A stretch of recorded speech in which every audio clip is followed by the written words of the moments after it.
자, OT 영상으로 찾아뵙게 되었는데요. 이 OT 영상은 수강을 앞두고 있는 분들, 수강을 할지 말지 망설이고 있는 분들, 혹은 탭스라는 시험이 어떤 시험인지 모르시는 분들을 위해서 탭스라는 시험은 이런 시험으로 구성이 어떻게 되어 있고 어떤 문제의 종류가 나온다라는 것들을 간략하게 알려드리려고 제작하는 OT 영상입니다. 제 강좌를 구매하시는 분들에게는 이것보다 더 자세한, 즉 파트별로 혹은 과목별로 섹션별로의 접근법, 또 뭐 제 꿀팁이 들어있는 진짜 좀 더 자세한 문제 풀이와 관련이 있는 오리엔테이션 영상을 따로 제공을 해 드리니까 그거는 참고를 해 주시고요. 오늘은 간략하게 한번 살펴보도록 하겠습니다. 자, 일단 탭스라는 것은 우리 600점 만점으로 구성이 되어 있는 시험입니다. 섹션은 총 3가지로서 리스닝 먼저 진행이 되고요. 그다음 2교시가 어휘 문법, 그다음 세 번째가 리딩. 이 순서대로 진행이 됩니다. 이때 우리가 섹션을 잘 구분하는 것이 굉장히 중요한데요. 다른 시험들과는 다르게 우리가 리스닝 시험을 볼 때 살짝 뒤에 가서 리딩 몇 개 푼다던가 그런 게 이제 금지가 되어 있어요. 부정행위가 되게 됩니다. 왜냐하면 섹션별로의 시간을 잘 지켜야 되기 때문이죠. 그래서 리스닝 섹션 때는 리스닝만, 어휘 문법일 때는 어휘 문법만, 리딩일 때는 리딩만 이렇게 섹션을 잘 지켜주셔야 한다는 게 중요한 점이 되겠습니다. 그 다음에 시간은 총 105분이 되는데 총 105분이라고 설명을 해드리는 것보다는 각각의 섹션별로 제가 시간을 안내해드리는 게 더 와닿으실 것 같아서 한번 바로 넘어가 볼게요. 아까도 말씀드린 것처럼 이제 리스닝은 뭐라 그랬죠? 1교시라고 했었죠. 1교시 리스닝으로 이제 진행이 되는데 시간은 40분입니다. 우리가 풀어야 되는 문제의 개수 역시 40개예요. 자, 40개의 문제를 푸는데 그냥 또 40개라고 하면 여러분 감이 안 잡히시죠? 모든 문제의 종류가 다 똑같은 게 아닙니다. 파트가 또 여러 개로 나뉘어져 있는데 파트가 총 5개거든요. 그 파트에 대해서 이제 넘어가서 우리 알아보기 전에 아까 말씀을 드린 것처럼 리스닝 시험 도중에 어휘 문법 살짝 푼다든지 리딩 문제 잠깐 본다든지 그 행동은 금지가 되어 있습니다. 부정행위입니다. 절대 그렇게 하시면 안 돼요. 자, 그럼 어떤 파트로 구성이 되어 있는지 한번 살펴볼게요. 첫 번째 파트입니다. 첫 번째 파트는요. 1번부터 10번 10개의 문제로 구성이 되어 있는 파트인데요. 여기 오른쪽에 보시다시피 대화로 이루어져 있어요. 그런데 대화로 이루어져 있다고 하기도 조금 뭐한 게 사실 딱 한마디가 나옵니다. 한마디가 나오고 그 한마디에 알맞은 응답을 골라주시는 문제 유형이 되겠습니다. 그런데 이제 제가 뒤늦게 말씀을 드리는 거기는 하지만 리스닝 섹션에 우리 시험지를 한번 보시게 되면 instruction, 지시사항 외에는 그 어떠한 것도 인쇄가 되어 있지 않아요. 즉 문제도 인쇄가 되어 있지 않고요. 선택지도 인쇄되어 있지 않습니다. 그 말은 모든 것을 다 우리가 들어서 판단을 해야 한다는 뜻이겠죠? 그렇다 보니까 여러분들이 노트 테이킹 하는 기술이 굉장히 중요하겠고요. 또 항상 4개의 선택지로 구성이 되어 있거든요. 그 4개의 선택지 중에서 까먹을 수 있어요. 그러니까 A번이 내가 맞다고 생각했었는데 그것들을 제대로 체크를 해놓지 않으면 다 들어놓고 제대로 답을 맞춰놓고서 정답을 고르지 못할 수도 있으니까 여러분들이 노트 필기를, 노트 테이킹을 잘 활용해 주시는 게 굉장히 중요하겠습니다.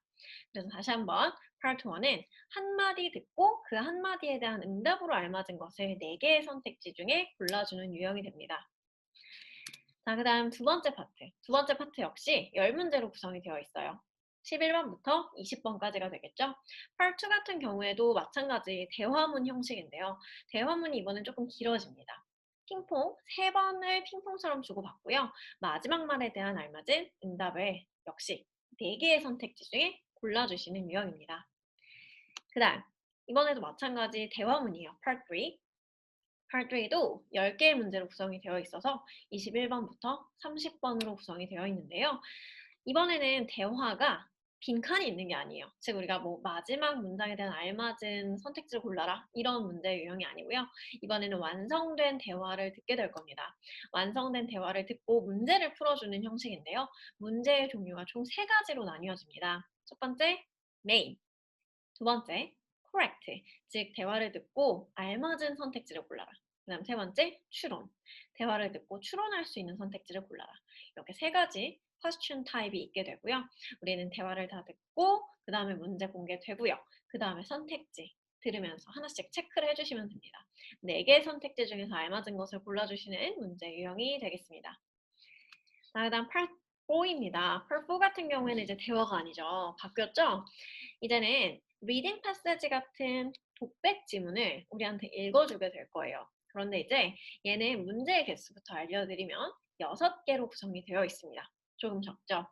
31번부터 36번까지로 구성이 되어 있는 파트인데요. 진행 순서는 이렇게 됩니다. 파세지를 우리한테 읽어줘요. 한번 읽어주고요. 그 다음에 문제가 뭔지를 공개합니다. 그 문제의 종류는 아까와 마찬가지 3가지 타입입니다. 메인, 포인트, 코렉트, 추론 문제. 그렇게 문제만 한번 공개를 한 다음에 이번에 아까 읽어줬던 사람과 성별을 바꿔요. 남자가 처음에 읽어줬다면 여자로, 여자가 처음에 읽어줬다면 남자로 성별을 바꿔서 똑같은 패세지를 한 번 더 독백으로 들려주게 됩니다. 그 다음에 다시 한번 문제가 나오고요. 그것에 해당하는 선택지가 마지막으로 몇 번씩만, 딱 한 번씩만 공개가 됩니다. 마찬가지 4개의 선택지 중에 문제에 알맞은 정답이 될 만한 선택지를 골라주시는 게 Part4의 유형입니다. 자, 그 다음 Part5. Part5입니다. 여기 잘못되어 있네요. Part5 같은 경우에는요. 똑같아요. 똑같은데 여기 보이시죠? 오른쪽 아래쪽에 Question 1과 Question 2. 즉 하나의 패세지에 문제가 2개 출제되는 복합 지문의 형식입니다. 복합 지문의 형식. 자, 이 경우에는요. 지문은 총 2개예요. 지문은 2개인데 문제가 4개. 즉 우리가 이거에 해당하는 문제는 4개를 풀어주게 되겠죠. 37번부터 40번까지가 Part 5에 해당하는 문제가 되겠습니다. 하나의 지문을 듣고 아까랑 진행 순서 똑같아요. 지문 듣고 문제 2개가 공개가 됩니다. 그 다음 성별 바꿔서 한 번 더 지문을 읽어주고요. 그 다음에 문제 첫 번째 거 공개하고 그 다음에 선택지 차례대로 들려준 다음에 2번째 문제 다시 한번 들려주고 선택지 공개. 이런 식으로 구성이 되어 있습니다.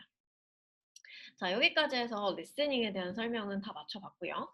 그 다음 어휘 문법입니다. 어휘 문법 같은 경우에는 하나의 섹션으로 구성이 되어 있기 때문에 여러분들이 얼마든지 어휘 문제와 문법 문제는 넘나드실 수가 있어요. 자, 얘네들 vocabulary 문제 30문제, 그리고 grammar 문제 30문제, 합쳐서 60문제를 우리가 한 섹션에 풀게 될 것이고요. 60문제를 몇 분 안에? 25분 안에 풀어주시는 유형이 되겠습니다. 자, 이 섹션에서는 사실 시간이 좀 관건이겠죠. 60문제를 25분 안에. 그런데 이제 보통 추천을 드리는 거는 vocabulary는 10분, grammar를 15분 정도 투자를 하시는 게 가장 기본적인 형태라고 보시면 되겠습니다. 그 다음입니다. 리딩 섹션이죠. 마지막으로 리딩 섹션을 여러분들이 푸시게 될 텐데요. 사실 리스닝 같은 경우에는 시간이 그렇게 중요하진 않아요. 그냥 들리는 대로 풀고 넘어가면 되니까. 근데 리딩 같은 경우에 그리고 방금 봤던 어휘 문법 같은 경우에는 우리가 시간의 분배를 잘 하는 것이 굉장히 중요하겠죠. 자, 리딩에 주어지는 시간은 역시 40분입니다. 그런데 리스닝과는 다르게 문제 개수가 35개가 됩니다. 자, 그러면 얘도 마찬가지 35문제가 다 똑같은 퀘스천 타입이 아니거든요. 그래서 파트가 나뉘어져 있는데 이번에는 4개의 파트로 나뉘어지게 됩니다. 그러면 4개의 파트 한번 살펴볼게요. 첫 번째 part 1은요. 1번부터 10번 10개의 문제로 구성이 되어 있는 파트이고요. 얘는 우리 수능에서 사실 많이 해봤던 유형이에요. 지문이 있으면 그 지문에 어딘가에 빈칸이 뚫려 있습니다. 그 빈칸을 채워주는 형태인데 채운다고 해서 뭐 주관식으로 채우는 게 아니고요. 마찬가지 선택지 몇 개? 4개의 선택지 중에서 빈칸에 알맞은 선택지를 골라주는 유형이 됩니다. 자, 그 다음 Part 2. Part 2는 2개의 문제로 구성이 되어 있어요. 굉장히 미니미니한 파트죠. 그래도 존재감은 참 어마어마한 파트라는 거. 배점이 상대적으로 이제 높게 책정이 되어 있기 때문인데요. 자, Part 2 같은 경우에도 우리가 다 수능에서 봤던 형식이에요. 다만 조금 푸는 방식이 다를 뿐이기는 한데 어쨌든 형태가 어떤 형태냐면 지문이 쭉 주어져 있습니다. 그 중에서 문장이 선택지가 돼요. 문장 그 자체가 선택지가 되는데 그 4개의 선택지가 되는 문장 중에 지문의 흐름에 어울리지 않는 선택지를 골라서 빼라 라는 게 Part 2, 두 문제에 해당하는 유형이 됩니다. 자, 그 다음 Part 3입니다. 얘는 조금 존재감이 많아요. 문제수가 많죠? 13번부터 25번까지로 구성이 되어 있는 13문제로 구성이 되어 있는 파트인데요. 자, 얘는 지문이 주어져요. 통째로 지문이 주어지고요. 그 지문을 읽고서 퀘스천을 풀게 될 텐데 여러분 아까 리스닝에서랑 똑같아요. 그냥 탭스 문제 유형 자체라고 보시면 되겠는데 빅3죠. 메인 포인트 찾아라, correct한 거 찾아라, infer, 추론할 수 있는 거 찾아라. 그래서 지문 읽고 세 가지 종류의 question type 중에서 하나가 주어지게 될 거고 그것을 보고 또 이번에도 마찬가지 선택지는 4개가 주어지겠죠? 4개의 선택지 중에 올바른 것을 골라주시는 유형입니다. 자, 그 다음 Part 4 마지막이죠. Part 4도 13문제로 구성이 되어 있어요. 26번부터 35번입니다. 자, 그런데 이 경우에는 복합 지문이에요. 지문 하나를 읽고 우리가 문제 몇 개? 2개의 문제를 풀어주시는데요. 문제의 종류는 다 똑같아요. 세 가지, 빅3죠. 메인 포인트, correct, 추론 문제. 다만 이제 지문 하나에 퀘스천이 몇 개 딸려있다? 2개 딸려있다. 즉 복합 지문이다. 라는 점이 Part 3와는 조금 차별되는 점이라고 보시면 되겠습니다. 자, 그러면 여기까지 해서 우리 정말 간략하게 탭스 시험의 구성에 대해서 말씀을 드렸습니다. 혹시 뭐 더 질문이 있으시거나 문의가 있으신 분들은 이제 따로 남겨주시면 되겠습니다. 그러면 잘 이해가 되셨기를 바라며 탭스 오리엔테이션 영상을 마쳐보도록 할게요. 우리 강의에서 만나요. 안녕!